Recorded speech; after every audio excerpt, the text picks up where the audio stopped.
Hallelujah. सदा प्रभु को महानाम धन्यवाद हो। आपण माने आमर कार्यक्रम को देखुछंती एवं लाइक करुछंती, सेथिपाई आपण मानकु सर्वप्रथमे स्वागत संबर्धना जणे प्रभु जीशु ख्रीष्ट महानाम रे आंतरिक शुभेच्छा जनाऊँ। आसंतु आमे वाक्य दिगक जीवा। आजिर कार्यक्रम आजिर प्रसंग ईश्वर आम मानकु केमिति देखिबा को चाहती। प्रत्येक पितामाता चाहती मो संतान सुंदर देखा जाऊ, मो संतान सुंदर बुद्धि करू, मो संतान सुंदर भाव में पाठ पढ़ू एवं शिक्षित हेउ और समस्ते मो संतान को प्रशंसा करते। यह प्रत्येक जागतिक पितामाता चाहिए, जे रूपे स्वर्ग रे से रूपे पृथ्वी रे। और आम मान ठारू पिता परमेश्वर यह मध्य जानते। आसंतु आमे देखिबा सुंदरता पाई नूतन वस्त्र और शरीर साजसज्जा यही सब विषय रे मु आपण मानकु सचेतन करबा को चाहे। क्षणस्थायी वस्त्र, क्षणस्थायी साजसज्जा आम मानक निमंते प्रयोज्य नुहे। चिरस्थायी वस्त्र और साजसज्जा आमर प्रयोजन। मोर प्रिय माने, आमने जदि जेकोसी वस्त्र परिधान करिबा ता 6 मास 4 मास परे नष्ट हो जिवो। आम मानक शरीर को जेते आमे सजई हबा ता घंटे 2 घंटा परे धोई देले ता क्षय हो जिवो। किंतु परमेश्वर ये साजसज्जा ये सुंदरता से आम ठारू चाहती नहीं। से चाहती जो सुंदरता चिरस्थायी, यह काल रे आ पर काल रे से सुंदर आम मान को ईश्वर सम्मुख रे सुंदर करू। से भली मोर प्रिय माने, आमे जदि देखिबा गांधी गोपबंधु जेपरी सुंदर थिले, स्वामी विवेकानंद आउ प्रभु जीशु ख्रीष्ट, आज मध्य आमे ओडिशार स्वर्गत बिजू पट्टनायक जहांक नाम रे 20 वर्ष ओडिशा सुंदर शासन पाउछि। से माने बुद्ध हेले मध्य लोके कहती केते सुंदर व्यक्ति। हालेलुया। मोर प्रिय माने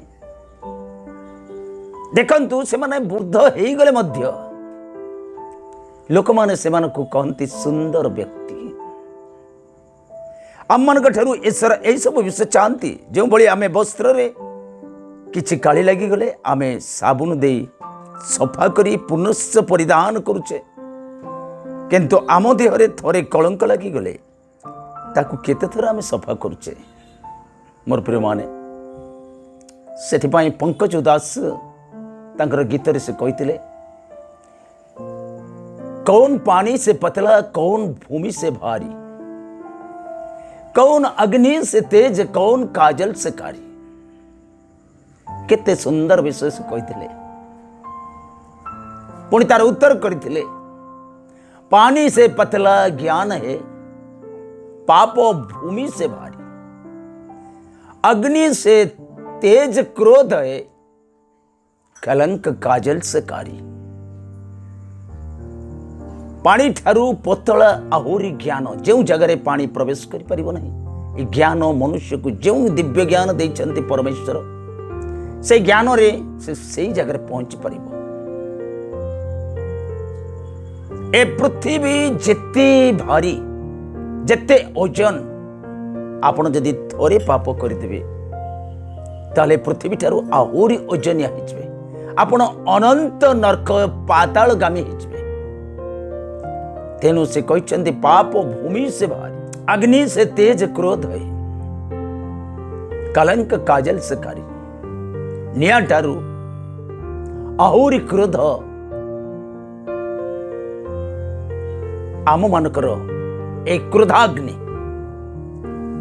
जदि अग्नि को आमे कौन सी जगह पकई दो से जगार सर्वस्व नष्ट करदेव ध्वंस करदेव किंतु जदि आम थरे क्रोध हो जाऊ आम आसपासर प्रत्येक विषय को नष्ट करने सहित सर्वप्रथम आपण को से जालीदेव आपण चलुवे मोर प्रिय माने कलंक काजल से कारी यदि कलंक आम मान देह लगिला ता केबे छाड़े ना यदि आपणकर वस्त्र कौन कलंक लगिगला आपण ताकू लंड्री दे सफा कर दे पारिबे किंतु से पोशाकटी जदि नष्ट हो गला ताकू फिंगी देबे आउ से पोशाकर कलंक काहारी मन नथिबो किंतु जदि थोड़े कलंक लगिगला आपण को 3 पुरुष पर्यंत आपण निंदित होथिबे यदि आपण मानकर संतान काहारी संगरे किसी बचसा करिला आपण को से लोक माने कहबे से कलंकितर संतान से यदि आपण को नाती काहारी संगरे कली लगिला लोक माने कहबे से कलंकित व्यक्तिर ये नाती 3 पुरुष पर्यंत आपणकर कलंक छाड़े नहीं मोर प्रिय माने सजाग हुंतु कलंक काजल से कारी यदि कलंक थोड़े लगी गला से कजल ठू आहुरी कला मोर प्रिय माने सही परी आसंतु आमे देखिबा गालातीय पुस्तक पवित्र बाइबल पंचवेद पुस्तकम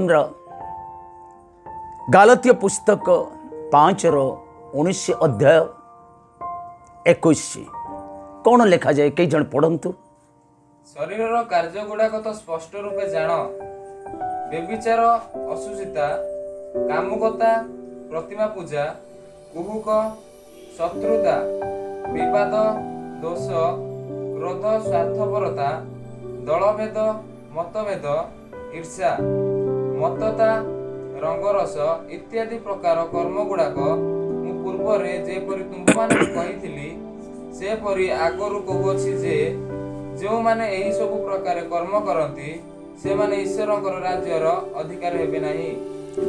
प्रेज द लॉर्ड मोर प्रिय माने देखंतु केते सुंदर भाव रे आम को से गालातीय पुस्तक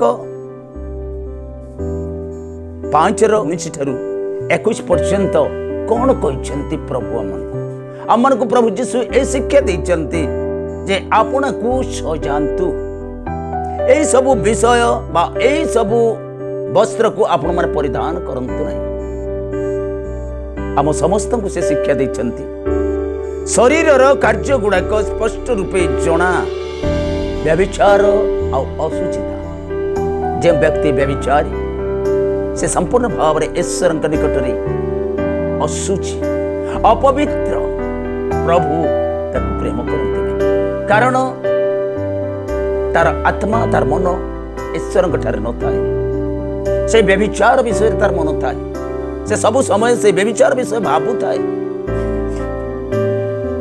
व्यभिचार समय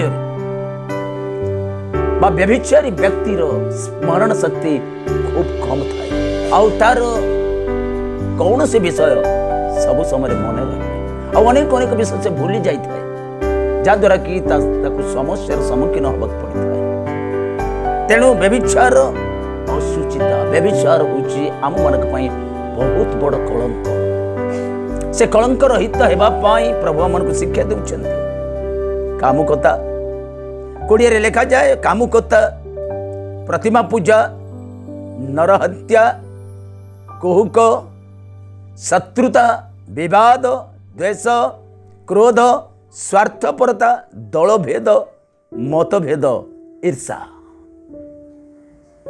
देखंतु आपण माने कामुकता जदि आपण माने व्यभिचार निमंते सठ भली कामुकता हेबे ताले आपण माने ईश्वरंक सत्ता पाइबे नहीं जो ईश्वर आम मन को सृष्टि करी सब विषय आम मन को देइछन्ति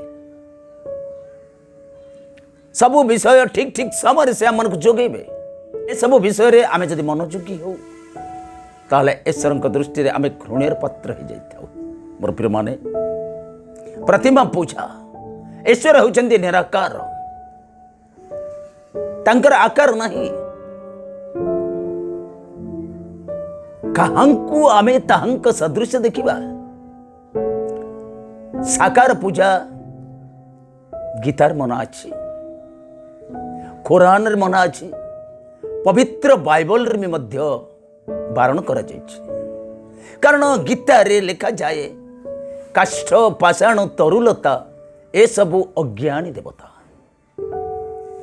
याहंको देहे ज्ञान नाही सुन उद्धव मन दे आपण माने गीता पढ़ंतु आपण माने कुरान पढ़ंतु आपण माने बाइबल पढ़ंतु गोटे विषय जो माने साकार पूजा करंती से माने केउ आडे जाउचंती आउ लोक मान को भ्रमित करी केउ आडे नेउचंती आपण माने ताकू थरे तर्जमा करंतु से निराकार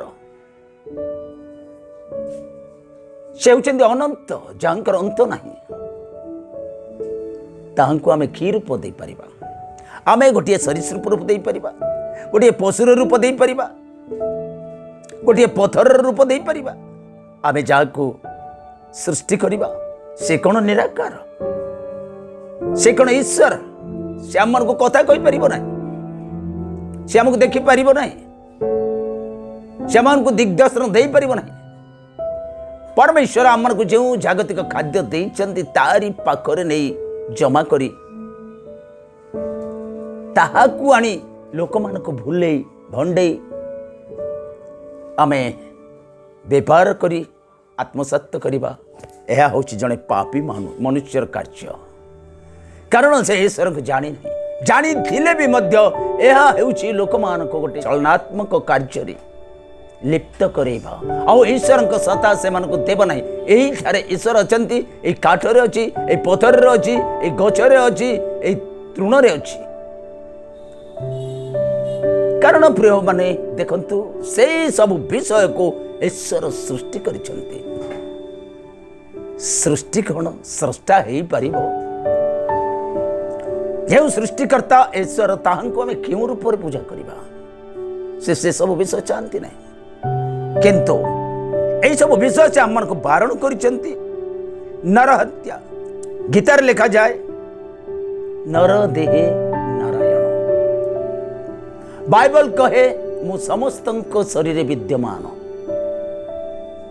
से परमेश्वर से सृष्टिकर्ता से प्रभु जीसस ख्रीष्ट समस्त शरीर रचंती जदि आमे से नर को हत्या करिबा तार आत्मा को हत्या करिबा तार शरीर को हत्या करिबा ताहले आमे ईश्वर को हत्या कला बळी ईश्वर को आघात देला बळी किंतु से व्यक्ति जनक केमती ईश्वर को रही परिबो से व्यक्ति जनक की बळी भाव रे स्वर्ग आरोहण हबो वैकुंठ को जीव मोर प्रिय माने कुहुक जो माने जादू विद्या गुणी विद्या साधन करंती तंत्र मंत्र ए सब ए जागतिक प्रेत आत्मा द्वारा से माने करंती हाँ प्रेत आत्मा कि जेने किछि अलौकिक शक्ति अच्छी किंतु परमात्मा को से सब समय भय करते परमात्मा को ठारो ए सारा विश्व स्थावर जंगम कीट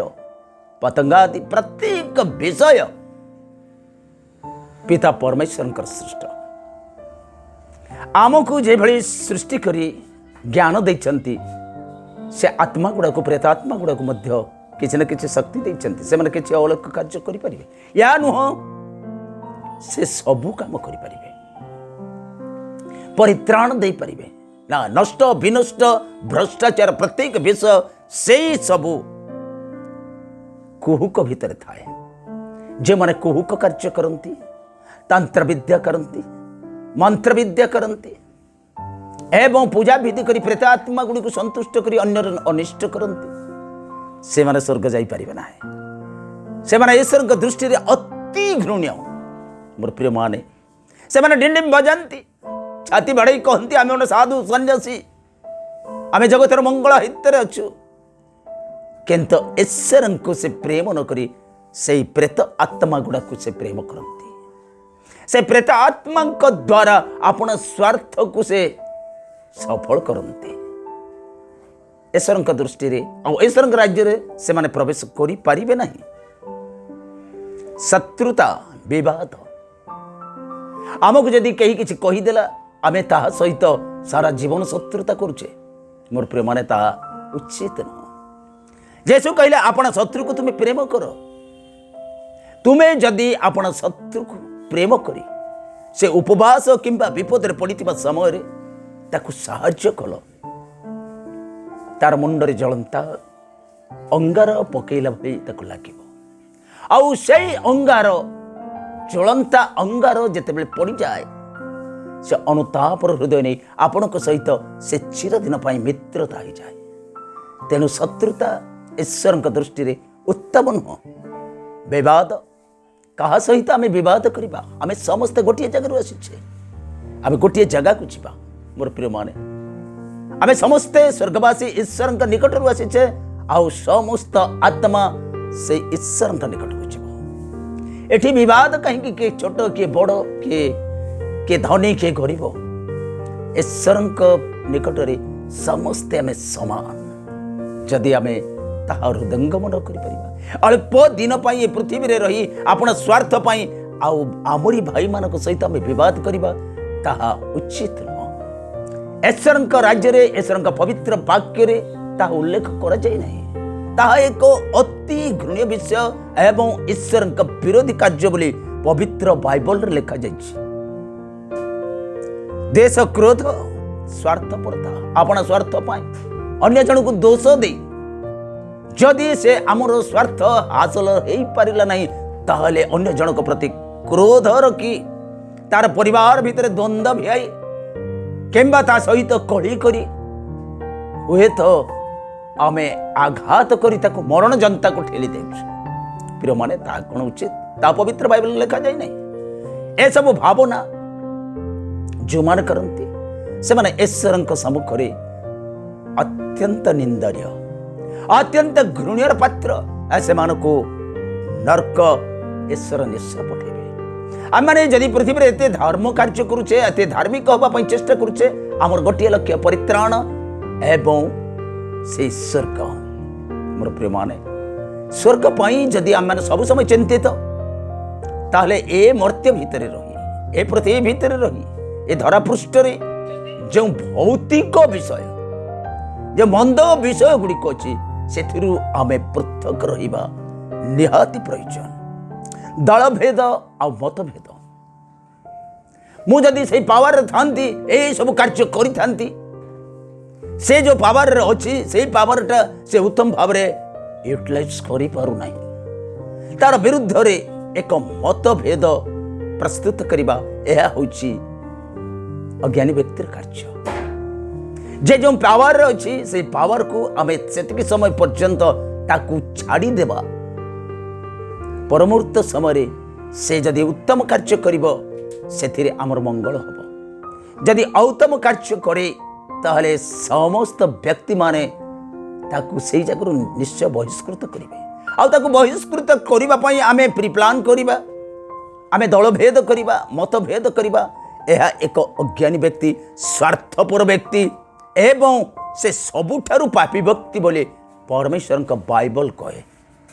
ମୋର ପ୍ରିୟ ମନେ, ମତତା, ରଙ୍ଗରସ ଇତ୍ୟାଦି, ମତତା ଆଉ ରଙ୍ଗରସ, ଆପଣ ମତୁଆଳ ଭାବରେ ରଙ୍ଗରସରେ ମାତି ଯାଉଛନ୍ତି ବା ମୁଁ ମାତି ଯାଉଥିଲି, ତାହା ମୋ ପାଇଁ ପ୍ରଯୁଜ୍ୟ ନୁହେଁ। ଏ ରଙ୍ଗରସ ଆମକୁ ବ୍ୟଭିଚାର ଦିଗକୁ ଟାଣି ନେଇଥାଏ। ଆମେ ରଙ୍ଗରସ ପାଇଁ ଅନେକ ଅନେକ ବିଷୟ ପରିତ୍ୟାଗ କରିଦେଇଥାଉ। କ'ଣ ପରିତ୍ୟାଗ କରିଦେଇଥାଉ? ପିତାମାତାଙ୍କର ଆଜ୍ଞାକୁ ପରିତ୍ୟାଗ କରିଦେଇଥାଉ, ଈଶ୍ୱରଙ୍କ ଆଜ୍ଞାକୁ ପରିତ୍ୟାଗ କରିଦେଇଥାଉ, ସମାଜକୁ ଆମେ ଭୂକ୍ଷେପ କରିନଥାଉ। କାରଣ ରଙ୍ଗରସ ପାଇଁ ଆମମାନଙ୍କୁ ସଜେଇ ହେବା ଆଉ ସୌଖ ହେବା ଏବଂ ସୁନ୍ଦର ଦେଖାଯିବା, 50 ଥର ଆଇନାକୁ ଦେଖିବା, ମନ ଭିତରେ ବ୍ୟଭିଚାରିତା ସୃଷ୍ଟି କରି ଆଉ ରଙ୍ଗରସରେ ମାତିଯିବା, ତାହା ଈଶ୍ୱର ବିରୋଧୀ କାର୍ଯ୍ୟ। ଈଶ୍ୱର ସେଥିପାଇଁ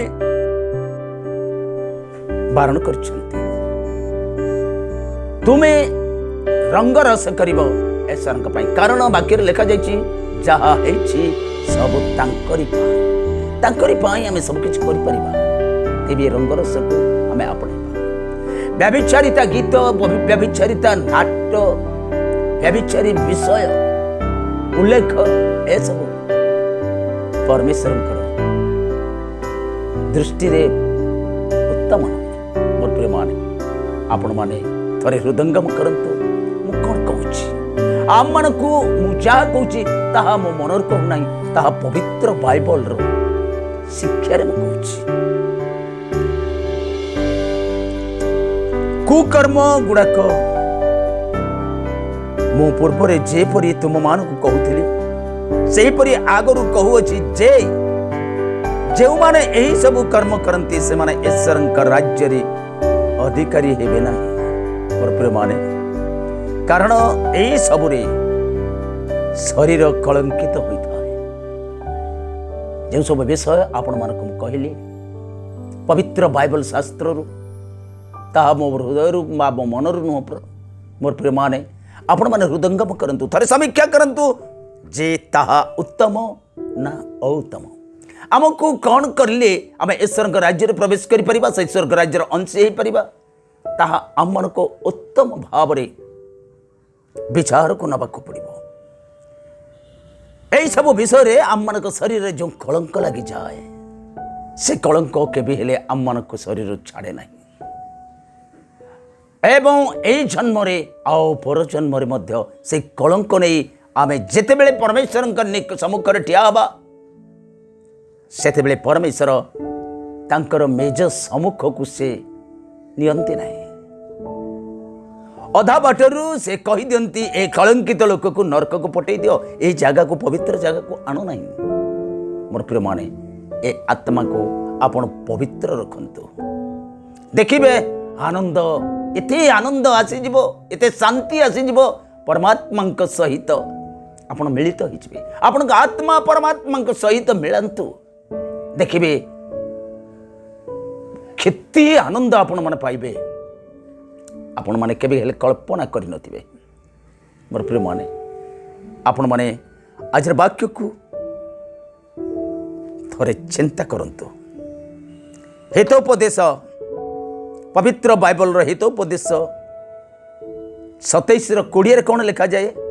ଯେପରି ପାତାଳ ଓ ବିନାଶ ସ୍ଥାନ ତୃପ୍ତ ନୁହେଁ, ସେପରି ମନୁଷ୍ୟର ଇଚ୍ଛା ସକଳ କେତେବେଳେ ତୃପ୍ତ ନୁହଁ। ମୋର ପ୍ରିୟମାନେ, ଆପଣମାନେ ତର୍ଜମା କରନ୍ତୁ। ଯେପରି ପାତାଳର ବିନାଶ ସ୍ଥାନ, ପାତାଳର ବିନାଶ ସ୍ଥାନ ନର୍କ। সেই নরকরে যেতে আত্মা প্রবেশ করুনা, যেতে আত্মাকে ভেঙে দিয়া যাও না কাইকি, সে নরক কেবে পূর্ণ হব না। সে চাহিকি রয়েছে প্রত্যেক অপবিত্র আত্মা আসে মোর এই নরক গর্তকু পূর্ণ হেউ, কিন্তু তাহা কেবে হলে পূর্ণ হয়ে পারিব না। সে এতে বড়, এতে বিস্তার কিছু অছি, তাকে পূর্ণ কলা ভଳି କେହି ନାହିଁ। ତାହା ଈଶ୍ୱରଙ୍କ ସୃଷ୍ଟି, ତାକୁ କେହି ପୂର୍ଣ୍ଣ କରିପାରିବେନି। ଯେପରି ଅଗ୍ନି ଦେହରେ ଯେତେ ଆମେ ଯାହା ପକେଇ ଦେଲେ ମଧ୍ୟ, ଯେତେ ଯାହା ଅଗ୍ନିକୁ ସମର୍ପଣ କଲେ ମଧ୍ୟ ସେ ଆହୁରି ଚାହୁଥିବ ଆହୁରି ମିଳୁ, ଆହୁରି ମିଳୁ। ଯେତେ ତାକୁ ଅଧିକ ମିଳିବ ସେତେ ସେ ଆନନ୍ଦ, କିନ୍ତୁ କେବେ ହେଲେ ଅଗ୍ନି ପରିତୃପ୍ତ ହେବ ନାହିଁ। ସେଇଭଳି ପେଟ, ଆପଣମାନେ ଉତ୍ତମ ଉତ୍ତମ ଖାଦ୍ୟ ଖାଉଛନ୍ତି, କିନ୍ତୁ ମାତ୍ର 2-3 ଘଣ୍ଟା ପାଇଁ। ମୋର ପ୍ରିୟମାନେ, ଆଉ କିଛି ସମୟ ପରେ ସେ ପେଟ କହୁଛି ଆହୁରି ମୋତେ ଦିଅ, ଆହୁରି ମୋତେ ଦିଅ। ଯଦି ଦେବାରେ ଡେରି ହେଇଯାଏ, ଆପଣଙ୍କୁ ସେ ବିଚଳିତ କରିଦେବ। ସେ ସବୁ ସମୟ କେବେ ହେଲେ ତୃପ୍ତ ନୁହଁ। ଆପଣ ସୁମିଷ୍ଟ ଖାଦ୍ୟ ଖାଆନ୍ତୁ, ତିକ୍ତ ଖାଦ୍ୟ ଖାଆନ୍ତୁ, ପେଟର କିଛି ଚାଷ ନାହିଁ, କିନ୍ତୁ ତାହା ଭରିବା ଦରକାର। ଆଉ ଭରି ସାରିବା ପରେ କିଛି ସମୟ ପରେ ସେ ତାକୁ ହଜମ କରିଦେଇଥାଏ, ଆଉ ପୁଣି ଚାହିଁଥାଏ ଯେ ମୋତେ ପଠା, ମୋତେ ପଠା, ମୋ ନିମନ୍ତେ ପଠା। ସେ କେବେ ହେଲେ ତୃପ୍ତ ନୁହଁ। ସେତିକି ଖାଦ୍ୟ ଖାଇ ଅନେକ ଦିନ ପର୍ଯ୍ୟନ୍ତ ସେ ଶାନ୍ତି ହେଇଯିବ, ପେଟ ସେ କେବେ ହେଲେ ଶାନ୍ତି ହେବ ନାହିଁ।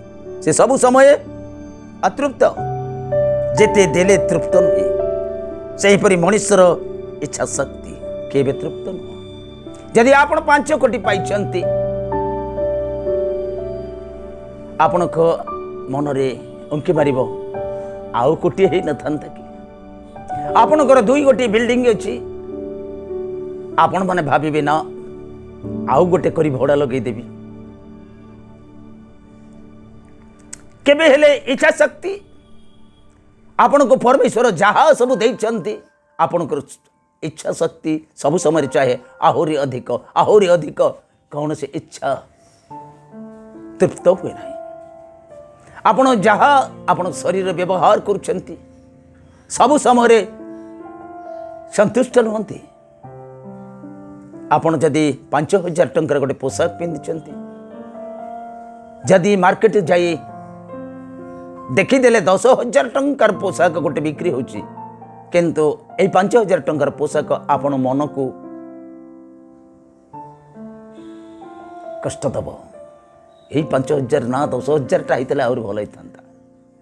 मोर प्रिय माने ए मनुष्यर इच्छा शक्ति अतृप्त ताकू तृप्त करने को हेले ईश्वर वाक्य आपण पठन करने को पड़ो ईश्वर वाक्य चलने को पड़ो ईश्वर सहित मनोयोगी हवा दरकार। ईश्वर आमको जो जो शिक्षा देते मात्र 50-60 वर्ष पर्यंत आम पृथ्वी रहा नास्तिक मान कहते पृथ्वी जिते दिन थवा से दिन आनंद करके मरिबा ना पृथ्वी जितक दिन आम रहा आनंद दे करी मरिबा आम क्यों शिक्षा मनुष्य मान को दबा से शिक्षा रे जेपरी आउ जनकर क्षति रे से न पहुंचु आउ जने सत्मार्ग ग्रहण करू एवं से मार्ग परिदर्शन करी ग्रहण करी से आपण संतान मान को जेपरी शिक्षा उचित शिक्षा दे ए देश कलंक रहित से करू। यह हूँ धर्मशास्त्र नीतिबाणी आम सब समय निजे शिखा अन्य जन को शिखाइबा जद्वारा कि कलंक रहित जीवन समस्ते जेपरी ग्रहण करेंगे। आसतु पुणी वाक्य देखा एफेसियो 4:27 कौन लिखा जाए चोर आउ चोरी न करू बरं अभावग्रस्त लोक को दान करिबा पाखरे किछि थाई पारे एथि निमंते निज हाथ रे उत्तम कार्य करी परिश्रम करू। Praise the Lord. चोर आउ चोरी न करू बाकी आम को शिक्षा दूची कौन सी चोर चोरी करी अन्य को कष्ट दबा सहित से अर्थ को नहीं ऐश्वर्य विनिर्मय कर देता है। बाकी आम को शिक्षा दूची चोर चोरी न करू। आपण माने जदि मंद कार्य करुले मु जदि मंद कार्य करुली ताको आम परित्याग करबा पाई परमेश्वर आम को शिक्षा दउछंती। आपण माने शिखंतु जानतु एवं मु मध्य किछि शिखुछि। मोर प्रिय माने मंद कार्य निवृत्त रहिबा एवं उत्तम कार्य करी उत्तम परिश्रम करी से परिश्रम आमे किछि दुखी दिन दरिद्र मान को वितरण कर जदि पारुचे ताहले आमे उत्तम फल पाइबा। आमर दान जेपरी उत्तम परिश्रम फल होता है। आमर उपरी अर्थ बाह्य जगत आय करिथिबा भूल मार्गर अर्थ ताहा दान कले ईश्वर दृष्टि रे सही दान घृण्य हो जाए। ईश्वर ताहाको ग्रहण करते ना जड़े मनुष्य जागतिक मनुष्य ग्रहण करी आनंद कर दिए हेले ईश्वर से संतुष्ट होते नहीं। आम जो दान करुचे ता ईश्वर देखुंत आम जो कर्म करुचे ता ईश्वर देखुंत कारण स्वर्ग जार सिंहासन पृथ्वी जार पादपीठ से स्वर्गवासी राजा पिता परमेश्वर आम सहित अच्छा। कई जदि कहे मु पाप करिछि मोर प्रिय माने कई देखी ना आपण माने भूल बुझंतु आपण माने भूल बुझंतु नहीं। आमे जदि मनुष्य मान को ईश्वर जो ज्ञान देइछंती एठी आमे सीसीटीवी कर दउछे किछि मात्र जागार फोटो को से कैमरा माध्यम को आनुचे परमुहूर्त काल रे सही सीसीटीवी आमे देखि पारुचे एई बाटरे एई कार्य हेछि। मोर प्रिय माने आपण माने जिते बेले भूल कार्य रे पाद देउछंती भूल कर्म करुछंती, पाप करुछंती, चोरी करुछंती, व्यभिचार करुछंती, नरहत्या करुछंती, हुए तो आबद्ध जगार करुछंती सत, हेले आपण को पाखरे से शिक्षा मार अछि आपण जानि पारि नांती। मोर प्रिय माने से शिक्षा मार आपण को पाखरे अछि, से शिक्षा मार पिता परमेश्वर कलेक्शन करती आ देखी दियंती, जानी दियंती जे यही कर्म करिछु आ क्यामेरा सब कैद ही अछि। मोर प्रिय माने भूल करते नहीं, आपण चोरी कले अनेक चाहिए चोरी करेंगे, आपण आखि बुझिकी कौन से कार्य करूना जहाद्वारा कि सब लुचि जीव। आपण आखि खोली कर आपण आखिरे पूरा क्यामेरा अच्छी, से क्यामेरा परमेश्वर संगे कनेक्शन अच्छी। आपण मैंने बुझु ना कहीं आपण बुझंतु मु केते दूर ठीक कहूची आउ केते भूल कहूची, मते क्षमा करदेवे। जदि मो कथा गुड़िक भूल लगे मते क्षमा करदेवे, कारण मु ईश्वर को ज्ञान रु मु आदाय करिछि। ईश्वर आमन को देखती। मोर प्रिय माने आ गोटे वाक्य देखिबा, गालातिय पुस्तक 5:16 कौन लिखा जाए, मोहर भाव आत्मक द्वारा आचरण कर, ताहेले तुमे माने शरीरर अभिलाष पूर्ण करिबो नाही। Praise the Lord. मोहर भाव यही आत्मा को द्वारा आचरण कर। आत्मा आमन को कौन कहते? आत्मा सारा विश्व रे अनेक अनेक धर्म सृष्टि कर,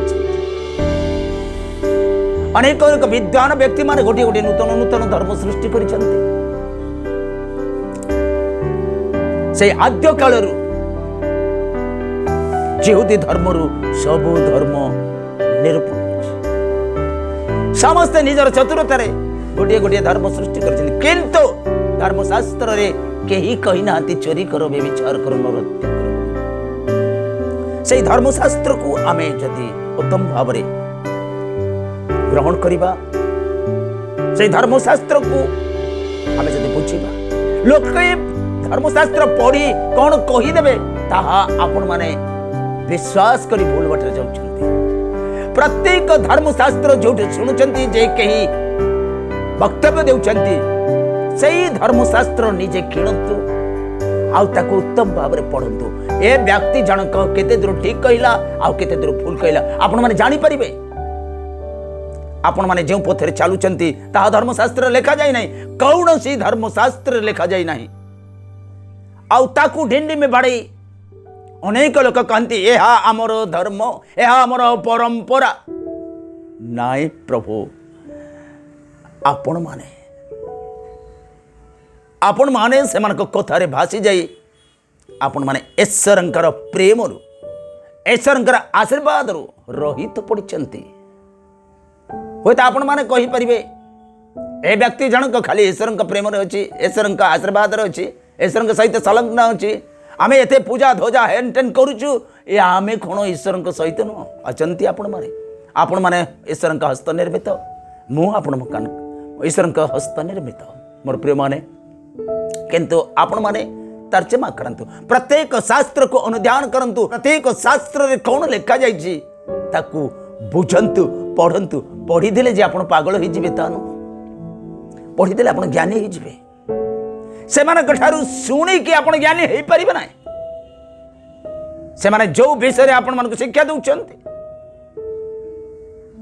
आपण निजे चिंता करंतु। अनेक अनेक विषय काल्पनिक विषय आपण माने विश्वास करंतु नहीं। आपण सत्य विषय विश्वास करंतु, सत्यर संधान करंतु, सत्य को खोजंतु, देखिबे सत्य को पाइबे। आत्मा जेतेबेले सत्य को खोजे आपे आपे सत्य आपण मानक पाखरे पहुंची जिवो। कारण सत्य सनातन, सृष्टि मालिक सत्य परमेश्वर, जीवित परमेश्वर, से मृत परमेश्वर नुह। तांकर वाक्य अमृत वाक्य, तांकर वाक्य अमृत वाक्य, मृत वाक्य नुह, जीवित वाक्य। तांकर वाक्य जीवित थिबारु तांको अमृत वाक्य बोली कह जाए। से जीवित परमेश्वर किए से तांको खोजंतु। आगामी एपिसोड रे मु आपण मानको कहबी जीवित परमेश्वर किए से आउ ए व्यक्ति माने जीवित परमेश्वर का नाम उच्चारण करुचंती जीवित परमेश्वर को ध्यान करुचंती किंतु आपण मानको मृत साकार को देखौछंती किंतु मुखरे जीवित परमेश्वर को से उच्चारण करुछंती आगामी एपिसोड रे म निश्चय कहबी मोर प्रिय माने आपण शरीर अभिलाष पूर्ण करने पाई व्यग्र हुंतु नहीं ए शरीर अभिलाष कामुकता सठता प्रवंचकता व्यभिचारिता नरहत्या द्वेष एवं लोभ मोह माया कोहकता छल ए सब को परित्याग करंतु देखिबे आपण पवित्र हो जाए पवित्र परमेश्वर आपण मानको प्रेम करिवे आ आपण मानको उत्तम उत्तम उत्तम उत्तम और अनेक अनेक विषय जानिबा को देबे आपण खोजंतु थरे आपण आज कहतु हे सत्य ईश्वर तुमर सत्यता जानिबा पाई मते दया कर आपण किछि दिन प्रार्थना करंतु आपण पाखरे सत्य पहुंची जिवे आपण सत्यर संधान पाई जिवे आपण को सत्य केबे परित्याग करि परिबो नै जो संतान बाप मां ठार दूर को चली जाए हुए तो बाप माँ किसी दिन पर्यंत ताकू मन पकई था आउ किसी दिन पर ताकू भूली जाती जिते बेले सही संतानटी फेरी आसे बाप मां पाखक से पितामाता केते आनंद करिथांती आज सत्य आपण मान दुखित अनेक कष्ट से पाउछंती आपण माने जिते सही सत्य संधान करिवे सेते सत्य परमेश्वर आनंद रे आपण को निकट को दौड़ी दौड़ी पड़े आसबे आपण को सही सत्य परमेश्वर आपण मान को कहिबे मो सत्य मो पथ्य मो जीवन मोर प्रिय माने आपण माने